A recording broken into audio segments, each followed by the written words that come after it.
Apple released two iPad products in the past couple months, the iPad Pro 2020, which we've covered in a few videos, but also a new Magic Keyboard.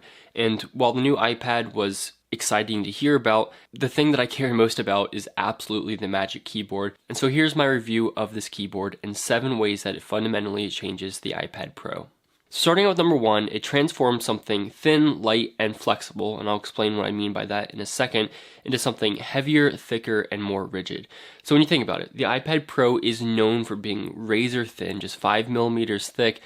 It's lightweight, you can take it anywhere, and it's flexible in how you use it. You can use it in bed, you can use it on a train, you can use it at your desk with a stand, however you want to use it. It's really flexible in its application and extremely practical. This case changed it to something much different. So you've probably heard about it being heavier, and yes, this is pretty much twice as heavy and twice as thick as just the iPad alone. And while that was kind of a scary factor at first, I've basically stopped noticing, or at least stopped caring, since I've started using this iPad. I've just started to accept that this is heavier and thicker, and it's still not thick. I mean, as you can tell, it's still a portable device. It's just not the same iPad as it was before. And the second part to that, it's now a more rigid device. There's not as many ways you can use this iPad. It's not something that you can just kind of hold over your head as much because of the weight and because of the nature of this case. It's a little bit more rigid, a little bit less flexible in terms of where and how you can use it, but I don't think that's a bad thing. Secondly, it adds a floating, desktop-like, magic-like, hovering-like viewing angle to this iPad that is very different than other cases on the market. So most of the cases on the market, including Apple's own keyboard folio case, will have the iPad base level and angled up, like a typical laptop. The screen is basically touching the ground. This display reminds me a lot more of a Pro Display XDR or Microsoft's awesome all-in-one that they had a few years ago. It's really, really cool, and it looks amazing. It essentially looks like it's floating or hovering over your iPad's keyboard, and because of that, it's a radical difference compared to the other keyboard cases on the market. It feels and looks much different, and it's a very, very cool effect. Not only does it look different, but it's actually functionally and practically different. It's a better viewing angle for typing and working, and it looks like you have the little floating display desktop monitor that is on your lap or your table, wherever you are. Third, this case adds another USB-C port to the iPad. This contraption right here has technically more USB-C ports than the original MacBook. Think about that. So the second USB port that is on the base of the case, and kind of like the tube on the back of the case, it technically isn't a full USB port by any means because you can't connect a hub to it. You can't charge another device from it, so you can't charge like your iPhone or your Apple Watch from it via USB-C. It's pretty much only for charging up your iPad, but that's still great because that means that A, you now can charge your iPad from either direction, from the left side or the right side where the USB port is, but it also means that you're freeing up a USB port for other accessories, for dongles, for USB-A, anything you want to connect up. So for instance, one thing that I really liked is I can charge my iPad overnight using the left side of this, but then I can also use the iPad's charger itself to charge another device, and this is great for charging multiple devices, especially on the go. I mean, just imagine a keyboard case adding another USB port to your iPad. You know it's something special. I have covered a couple cases in the past that tried to do this, that added extra ports to the iPad, but it did so through routing a USB-C cable from the main USB port on the iPad and then allowed you to add a hub. And while that's cool, it's not the same. Number 4, the keyboard is excellent. It's a joy to type on. It's fast. The keys are much better. Gone are those annoying fabric keys that were here for the keyboard folio. I never liked those. I didn't think they sounded great. I didn't think they feel great.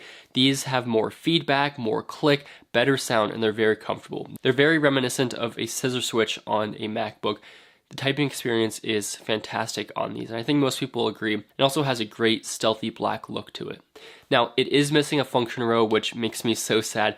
I love function rows. I use them all the time. I think a lot of people do. A function row would have been fantastic, and it's definitely disappointing that Apple doesn't have that here. I think they probably could. 5, a trackpad, of course. How's this number 5? Well, so the trackpad on here is excellent. It's smooth. You can click anywhere on the trackpad and it's generally just great. iPadOS has done a phenomenal job handling trackpad support since iOS 13 or iPadOS came out, and this is no different here. You do get some customization settings, and I've made a couple videos talking about the tips and tricks of using a cursor or a trackpad with your iPad, but you get tons of gestures. It's smooth and it feels like a glass trackpad on a Mac. And on the 11-inch version, it is pretty small, but on the 12.9-inch version, it is bigger and more comfortable.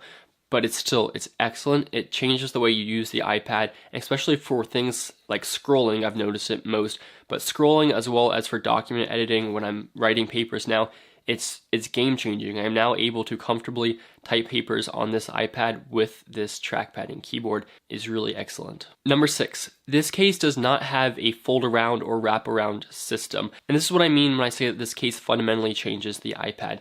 With pretty much every other case on the market, you can fold the keyboard behind the iPad, especially Apple's. You can completely fold the keyboard behind the iPad and keep using it with the keyboard tucked around back. There's no chance you're doing that with this keyboard. This is, like I said, it's firm, it's rigid, and it's pretty solid. So when the iPad is in it, it's in it. You're not wrapping the keyboard around at all. So if you want to use this as a tablet, hands-on, if you want to use it for writing notes with your Apple Pencil or just for holding it, your option is most likely going to be to take the iPad out of the case. Now, this is a little bit frustrating because I don't want to put my iPad just on the table without any protection on it. However, I could always get a skin or a protector for the back. But it is a radical shift. You no longer can fold the iPad's keyboard behind. If you want to use this with a pencil, you can either do the very wonky flip it upside down method, or you're going to have to take it off and use it as a naked iPad. So that's definitely a big difference from the previous keyboard cases that exist. And number 7, it changes the feel, the look, and the price. I've already touched on a couple of these already, but the look, I mean, it does add the new horizontal Apple logo, so you know that this is a case that is meant to be used in the keyboard position. But also, like I said, the black keyboard and trackpad looks very stealthy, and especially when I'm using a paper-like screen protector on here that gives the black screen that matte look, I think this just looks phenomenal. It's super stealthy, and it looks kind of like a futuristic laptop, or maybe even just like a black Surface laptop. But it's clean, it's got the floating design, and it's really, really elegant. It totally changes the way that you use this iPad and changes the way that it looks. And of course, the price. At $300, this is about 40% of the cost of the baseline iPad Pro, or even a higher percent if you're getting the 2018 iPad Pro.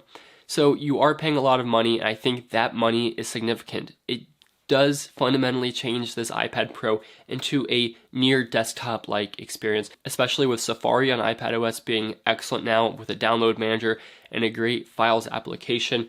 This keyboard plus this iPad really makes this into a Mac competitor, or definitely a Windows competitor if we're not gaming and we're not running certain desktop applications. This setup, this combo with the iPad Pro and this keyboard case really changes it into a laptop. I would call it a 2-in-1 because you can definitely take off the iPad and still use it as everything that the iPad Pro promises. And if you get a second case for it, there's no problem doing that. So those are my thoughts with the iPad Pro, whether you're using the 2018 or the 2020 iPad Pro and Apple's Magic Keyboard case. I believe it does fundamentally change the iPad Pro, and it's not even in the same ballpark as any other case on the market. I'll be interested to see what third-party manufacturers do. I think they could probably make some great keyboard cases with function rows and trackpad. Bridge said they're going to send out their keyboard case, but they never have, so I unfortunately can't compare this to Bridge's keyboard case, but hopefully I'll try out some other great third-party ones too to see if they give a similar experience for less money. Let me know what you think about this keyboard case. Is it too expensive? Is it just right? Let me know in the comments down below. Thanks for watching.